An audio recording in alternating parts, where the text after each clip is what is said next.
alam dunia beki keeng loba jalma nu malaweng nu doraka beki anteng kana ibadah temayang kurang lain milik urang mah cicing bae urang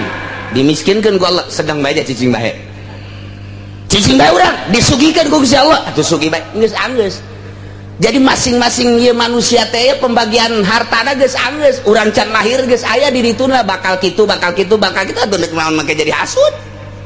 Geus anggeus si pembagian harta teh geus anggeus. Si eta tahun sakitu lahir, maotna sakitu, salila hirupna kitu, bogana ngan sapeda kempes doang. Saya tulisanna. Geus aya tulisanana teh kumaha tuh si eta tahun sakitu lahirna magahan ngaji apruk-aprukan ge bogana ngan datang ka sekupi doang. Geus aya tulisanana geus anggeus bakal boga sawahna sakitu. Jadi teh pembagian harta teh baheula di alam arwah geus rapi atuh kuari kunaon make hasud geus rapi geus. Jadi moal anu kurang moal anu leuwih atuh kumaha deui geus dibagi ku Gusti Allah tinggal ngalaksanakeun dakwahna urang dakwah bisa amil doang jeung jurumnya dakwahkeun ka mamana ge amil bae jeung jurumnya diondang ngariung ge ilaman lawamila bae pas muludan. Assalamualaikum warahmatullahi wabarakatuh. Waalaikumsalam. I'lam anna al-awamila fin nahwi mi'atu amilin. Ternyata amil eta aya 100 jumlahna kabagi dua labziyatun wa ma'nawiyatun. Hiji amil labzi kadua amil bangsa manawi. Labziyatu minah cak masyarakat euy nguludan ieu mah ke tenang heula engke ge aya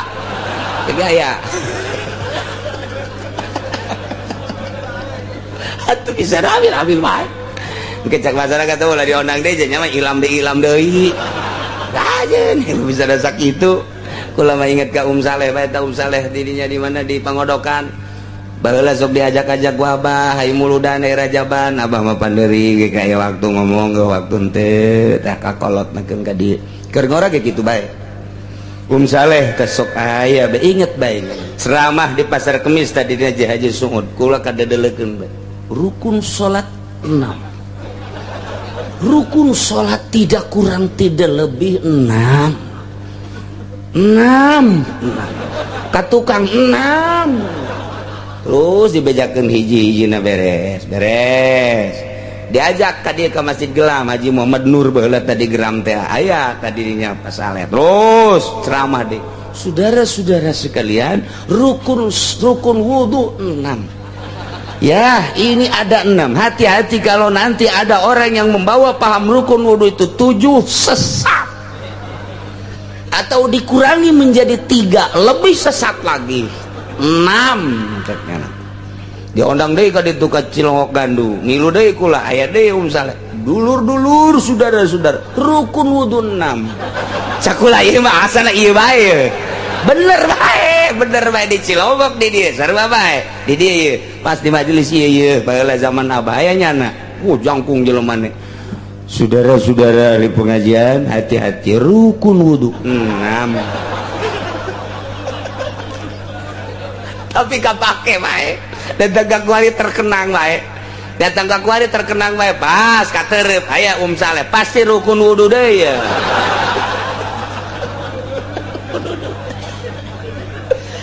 aduh masyaallah tapi hirup eta baheula di Pasar Kemis mah bener diondang teh ka Gelam diondang teh ka Gembor hirup ieu mah lain lalagaan muludan Rajaban teh lain kuari bae di daerah dieu mah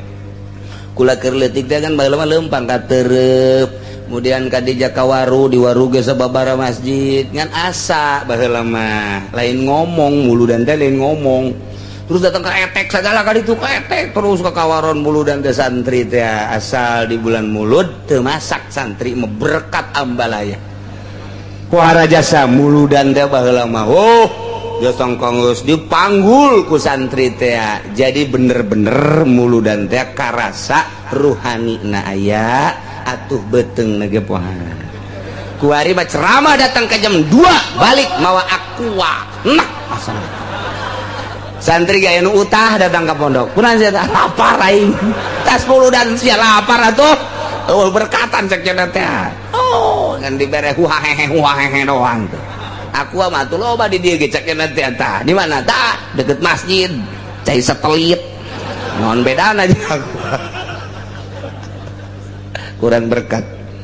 Ji cenah kieu mah berarti hayang berkat lain, hayang berkat ngabandingkeun zaman baheula jeung zaman kuari. Jelemana tepati palalinter hormat ka kiai aju ngatu ngaji ge asal beres tas maca ya Nabi sallallahu alaihi wasallam ngomong teu saurang nyaritakeun eta beres manggul satu pohara jasa geus muludan teh magnetna teh gede kuari batu muludan teh kos garari itu bae oh berkata Teh Muhammad andai kata anjeun mampu kasapatala mampu kaluhur langit dek nyokot ayat jang nembongkeun ka ahli Mekah supaya iman laksanakeun ku anjeun tapi anjeun moal mampu kos kitu ge jaku kaula teh dibere kamampuan geus ku ari mah sabar bae hatta sehingga datang hukum ti kaula cek Gusti Allah jalamun aing nu agung ngersakeun kudu iman kabehan atuh aing ge atuh moal hese capek ja aing mah mampu ngan aing hayang ningali cek Gusti Allah datang ka mana kagigihan anjeun sebagai rasul aing jeung hayang nyaho jeung datang ka mana ka buang kawarahan kafir-kafir rentang kana ayat-ayat aing ieu teh lain jang sakadar kuari tembongan deuleueun jang umat-umat nu baraheula sebab engke anjeun bakal maot tata diteruskeun ku para ulama geus aing mere kapan engke bakal cek Gusti Allah al ulama warasatul anbiya anjeun maot teh henteu ninggalkeun pabrik anjeun maot teh ninggalkeun ladang anjeun maot teh ninggalkeun berbagai harta nu ditinggalkeun ku anjeun teh papan ilmu anjeun diteruskeun ku para ulama engke ulama teh nyadap kana carita anjeun tuh nabi urang nu ku urang dituturkeun dakwah teh sakitu ge mawa mukjizat geuning diciduhan geuning dilecehkeun atuh urang mah kakarak sakit terus bae tah supaya dideuleu engke ku umat-umat di akhir ku ulama-ulama di akhir tah jang contoheun teh supaya kadeuleu bangka warahna kafir nganiaya ka anjeun Muhammad oh jahe ulah juga gelok fala takunanna minal jahilin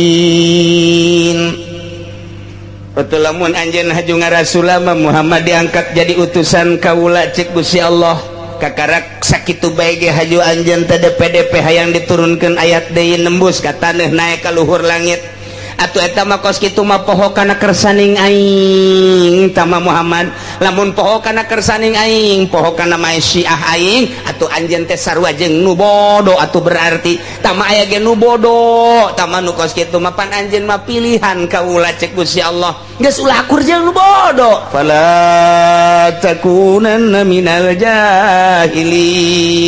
maka ulah anjeun atuh ulah aya anjeun Muhammad tergolong golongan anu bararodo nu bodoh teh kumaha nu bodoh mah kos kitu dianiaya diciduhan dilepehan diomongkeun haju bae poho kana kersaning aing panang aing kabeh ge anjeun kos kitu tenang aing umat kos kitu tenang aing kafir kos kitu teh nang aing atuh lamun sakira-kira ku aing dihijikeun supaya beunang jadi boga pituduh mah atuh gampang jasa eta mah kumaha kersaning aing geus tugas si anjeun mah Muhammad dakwah adapun daek jeung teu daek lain urusan aja urusan kula cek Gusti Allah kumaha kersaning aing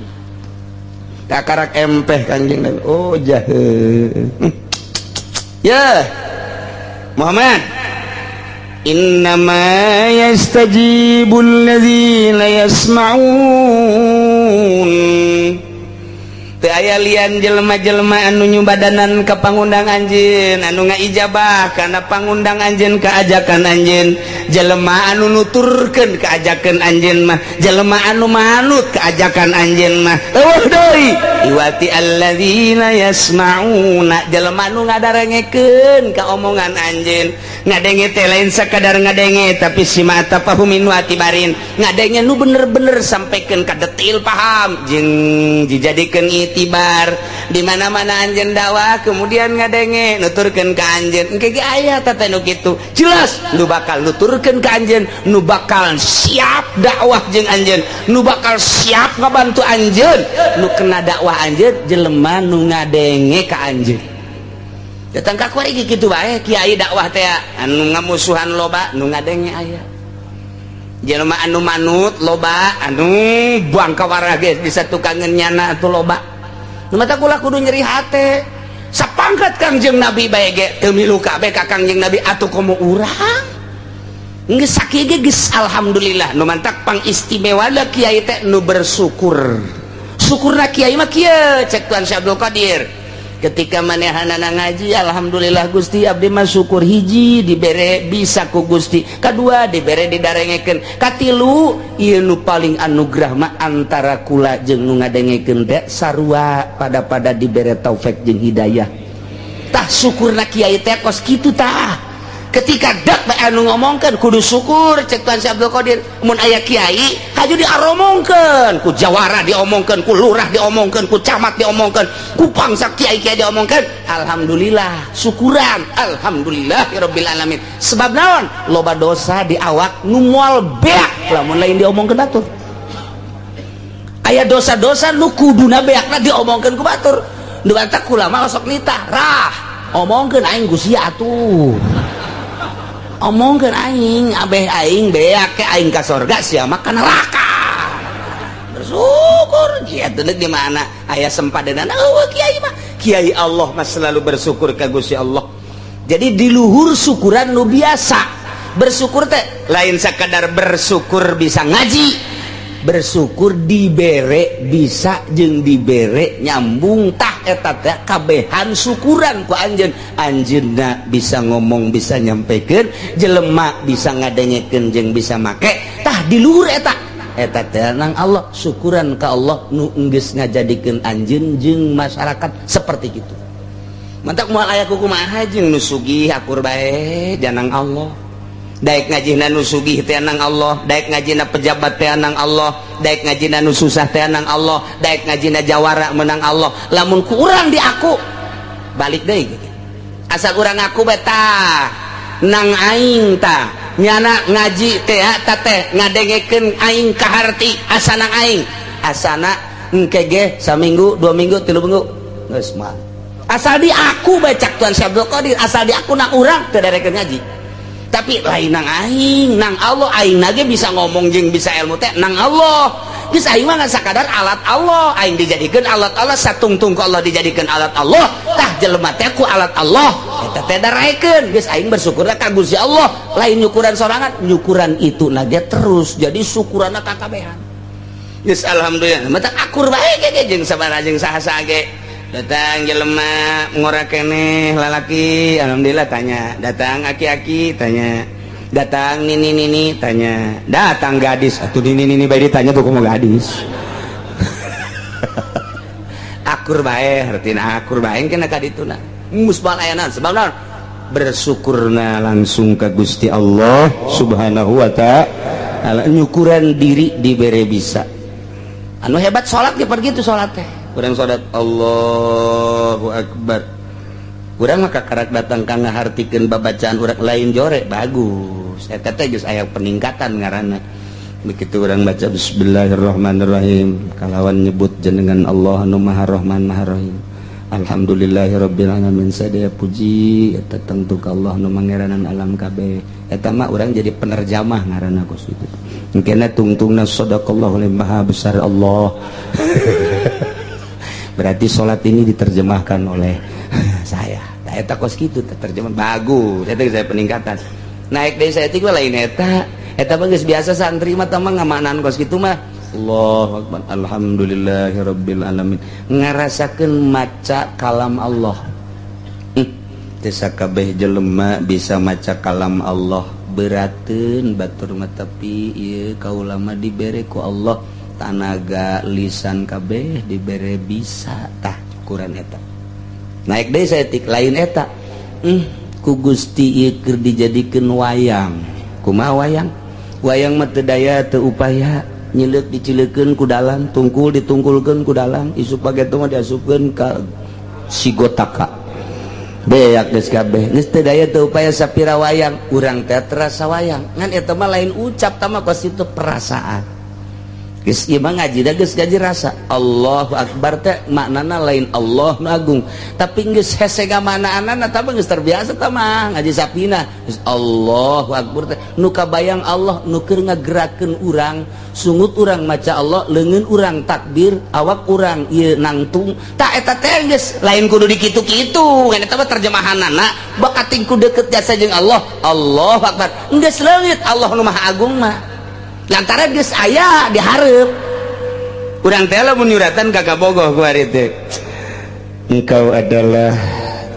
kekasihku tercantik di dunia, tidak tahan aku ketika aku memandang wajahmu, terik matahari yang panas menyengat ketika aku melihat wajahmu teduh rasanya.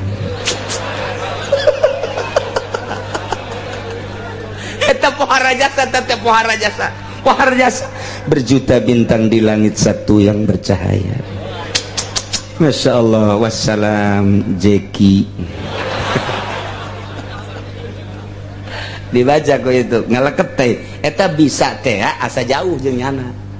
jauh teh jeung bebene urang bisa kos kitu ketika urang hareup-hareupan jeung bebene wajahmu ditolol atuh geus lain ulah-ulah geus wajahmu geus deket batoel geus ulah wajahmu kuari mah geus bae langsung toel urang lagi peureum ge ditoel terus geus lain wayah ngomong lamun jauh urang ngomong lamun deket ba atuh geus sulit aku berbicara di hadapanmu.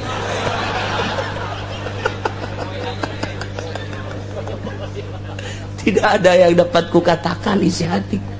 Andai kata engkau bongkar, engkau belek,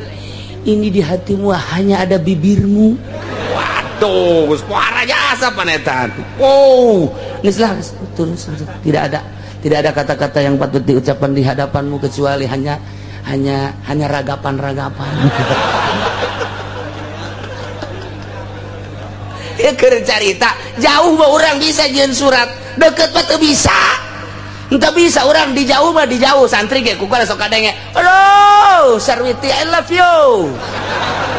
Coba deketkeun ta awewena. Tek ceuli datang ka bisa. Aku cinta padamu. Wow, galedeg sing geleger. Moal bisa. Tanya ke Allah nu jauh bisa. Alhamdulillahirabbil alamin terjemahkeun ku hate terus Ar-Rahman Ar-Rahim Maliki Yaumiddin terjemahkeun ku hate jauh jeung Allah masih jauh amun deket mah sia naonan cek Allah atuh aing aya di diri sia sih sia make jeung alhamdulillahan Allahu akbar atuh geus nyaho aing akbar ku sia kunaon disebut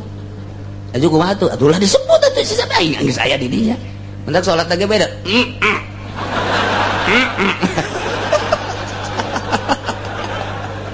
atuh langsung kos gitu mikung ngarana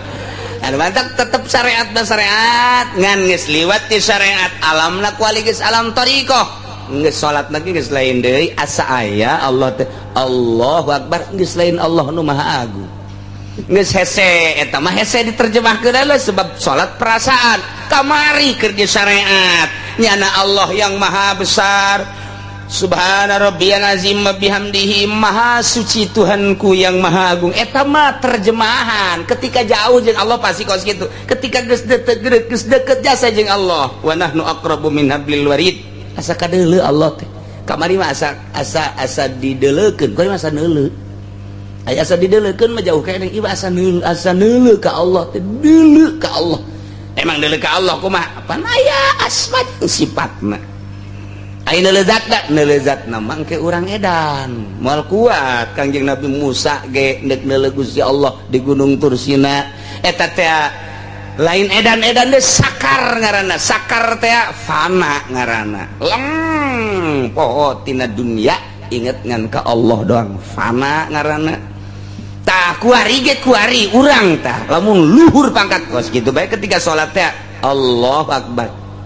geus hese jaritakeunana terus babacaan teh asa ditungtun ku Allah asa Allah bae ieu mah keur carita deketna ka Gusti Allah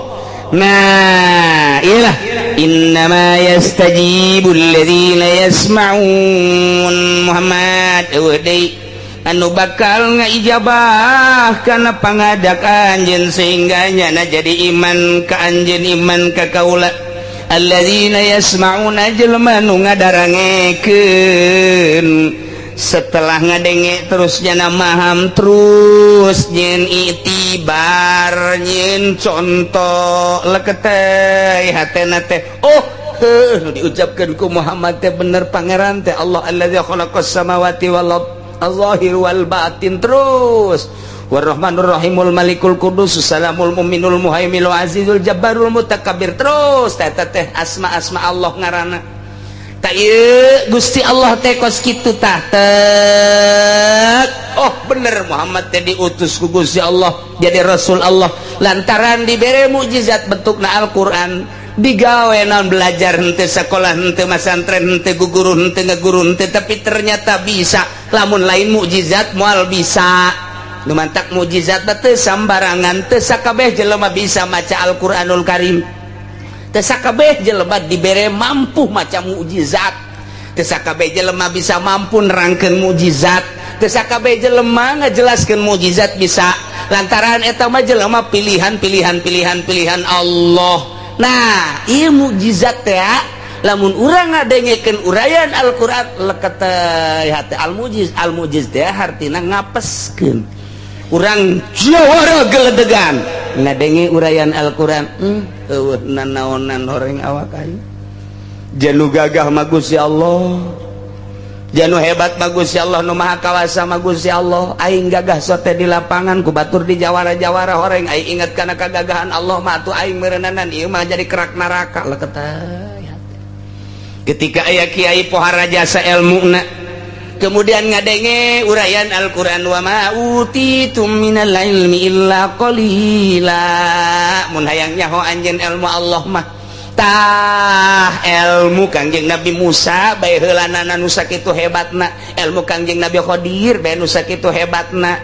lantaran kahebatanna teh geus hese ngajag-jagna dibandingkeun jeung ilmu Allah mah dibayangkeun ku Gusti Allah aya simeut aju simeut sukuna dikalautkeun sanggeus sakitu nyana kaluhur aya ngeclak cai dina suku simeut nyakcak deui ka laut cak Kangjeng Nabi Khidir ilmu urang jeung ilmu maneh teh dibandingkeun jeung ilmu Allah mah lir teu beda jeung nu ngeclak dina suku simeut ka laut tah laut ilmu Allah ilmu urang mah nu ngeclakna atuh leutik saha lain papah tah cak Kangjeng Nabi Khidir geus kiai profesor dokter anu sakitu hebatna agung ku ilmuna sasar sia mata kaju ka Golkar ge ngarasa agung eta lain dibawa tawadu ka Gusti Allah jat teu daya teu bae ku batur di kiai-kiai Gusti kudu di kiai-kiai ku batur di buya-buya ih banyak di buya-buya teu meujeuhna Gusti abdi mah di abah-abah atuh abah mah dukun meureun ka dituna lemah di hareupeun Allah wa ma utitum minal ilmi illa qalila endek daon di hareupeun Allah nu dibanggakeun endek naon di hareupeun Allah nu disombongkeun gagah tandingan Gusti Allah ilmu tandingan Gusti Allah orang-orang mah abid orang-orang mah makhluk dibere kieu teh nang Allah nang saha eta tanya hok kitu Al-Qur'anul Karim al-mujiz Quran ngapeskeun ka setiap jelema saha bae lamun dek aya urayan Al-Qur'an leketeh ibehat teh Masya Allah eta encan diwirid kakarak diuraykeun geus ngaleketeh wirid ku ari aya awewe nyiduhan ka urang sambat ka nia aya tolol teh budak ceknya na aing teu boga tasbih kaoka meureunna es aing neangan heula ka Cisoka aing Cisoka mah loba ahli hikmat datang ke Kiai Cisoka baca tah yuqala yusufu li abihi ya abati inni ra'aitu 11 kawkaban wasyamsa wal qamara ra'aituhum sajid mun siacan sujud di hareupeun aing ulah pajar kaoka wirid ku urang bener waduh mamawa samping Masya Allah mana Ipin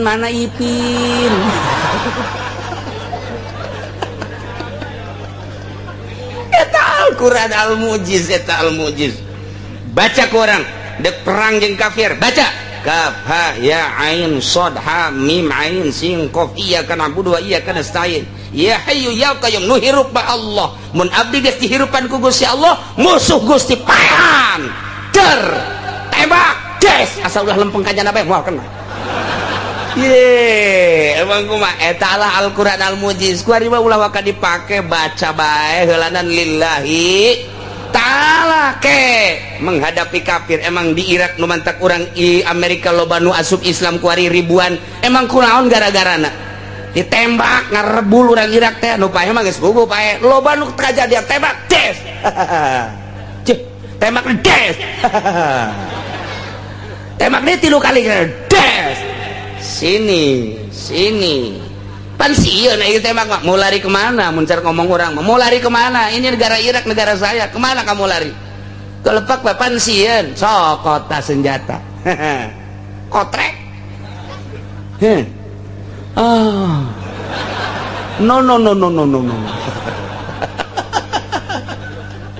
awas ya dekil ya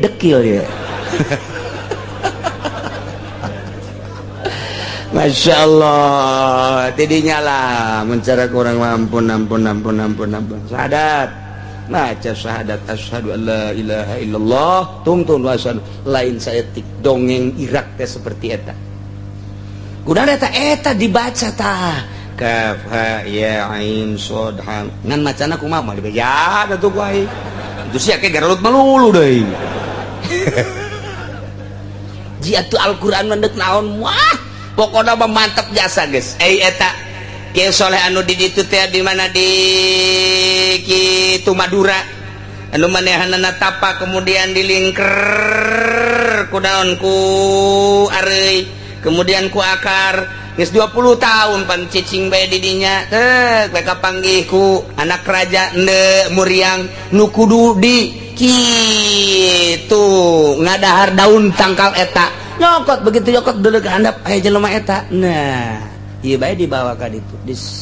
dinaon kata disalametkeun poho tak ka daun eta disalametkeun begitu datang ka di urusan pan ku anak raja cager padahal can minum daun nu dimaksud teh horenganan lain daun titah neuleuh dong petunjuk Allah lain sadaun-daunna di handap aya saha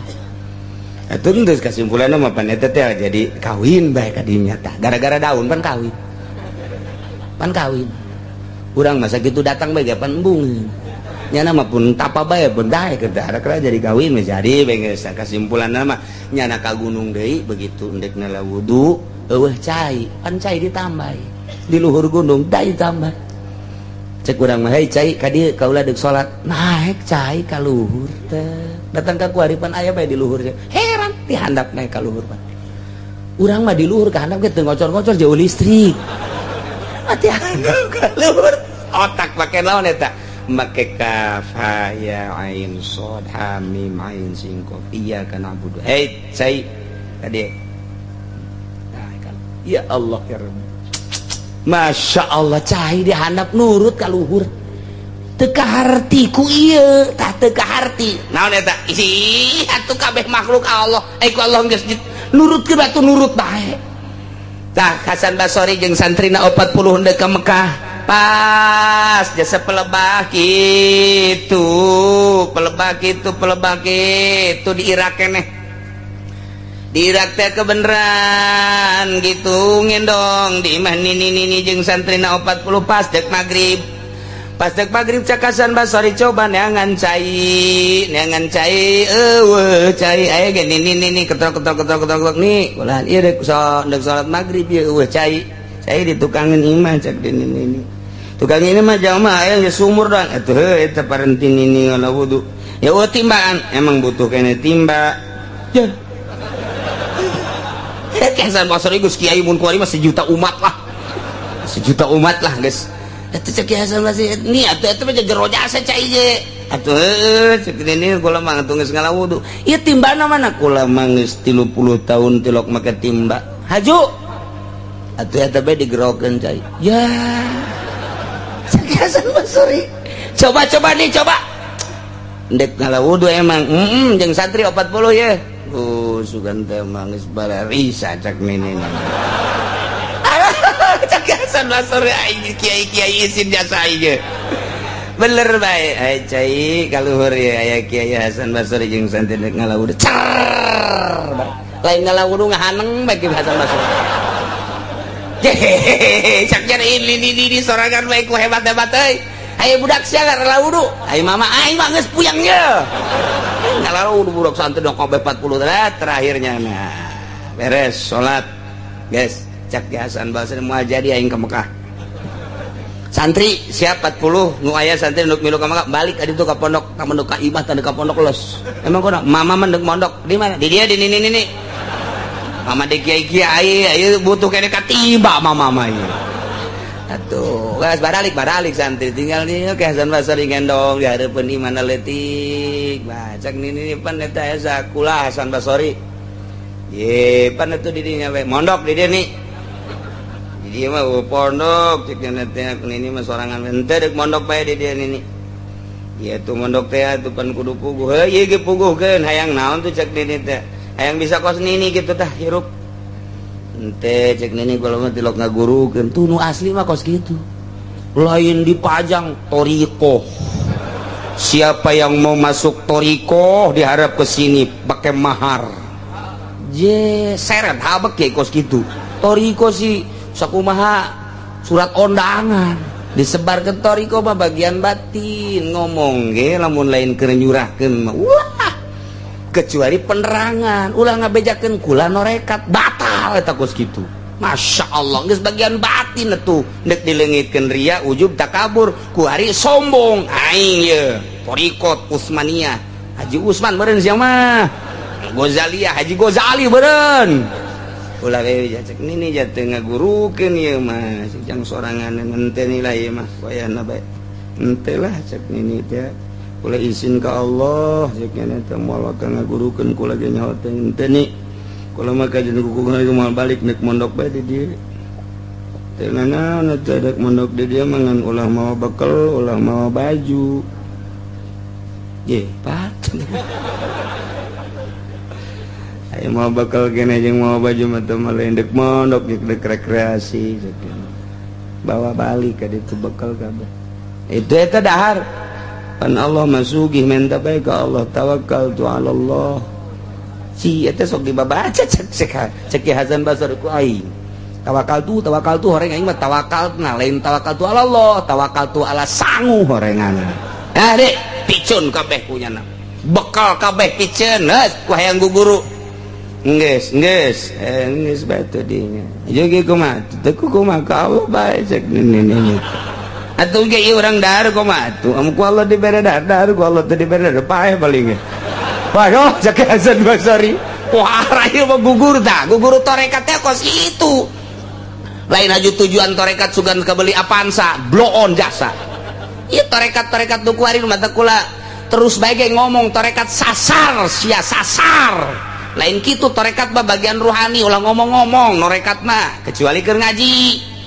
ngabejakeun ge supaya lalempeng bejakeun silsilana bejakeun eta teh supaya kadenge aya nu norekat kita bersama-sama kita zikir tarekat bohong teh kos kitu sasar teu beunang di beja-beja deuleu Ki Asnawi deuleu Ki Abdul Karim deuleu Syekh Sambas dirahasiakeun kos kitu mah ka Allah bae ke waktu perang kakarak mararuncul ilmu tidinya disadapna saya dibere ieu dang teh batu dang teh cek lantah geus jadi bom geus jadi bom sorangan engke di begitu dulu beledu kudu saurang mah dibalangkeun henteu ngabeledu beda ka kiai pan teu ngabeledu atuh batu jeung beledu teu salahna kieu tarekat lah deuk kuat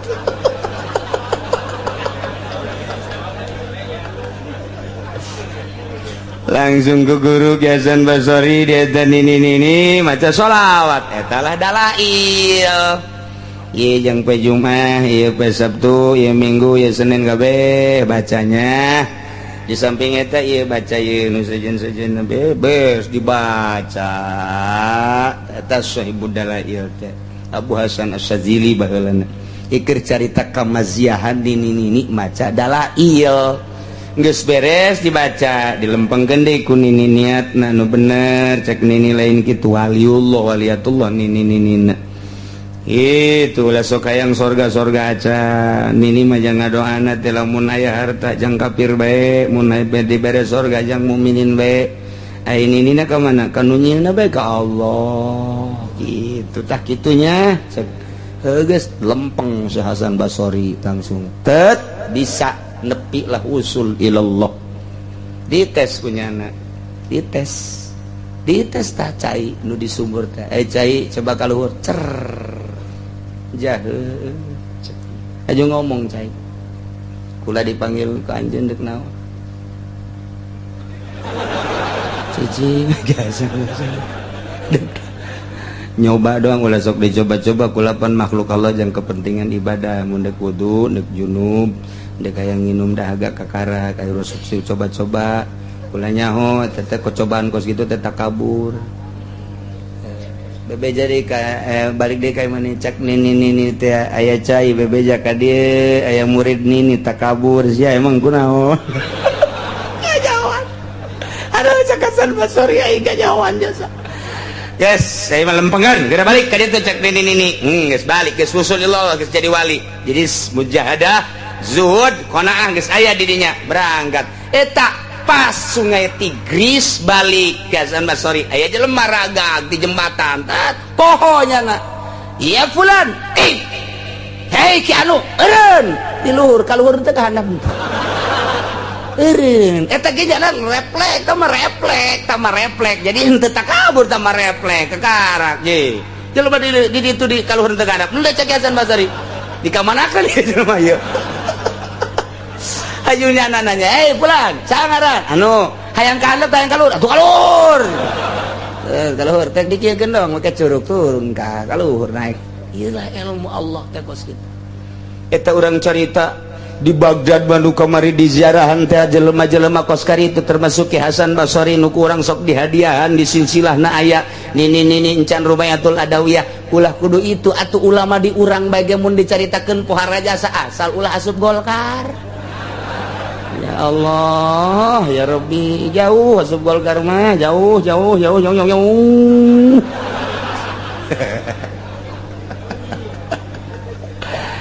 bisa paling sekupi lah sampai sekupi ngaji kemana ya tuh gitulah ya cerita indama yastajibul ladzina yasma'una wal mauta yab'atsuhumullah wallahu a'lam.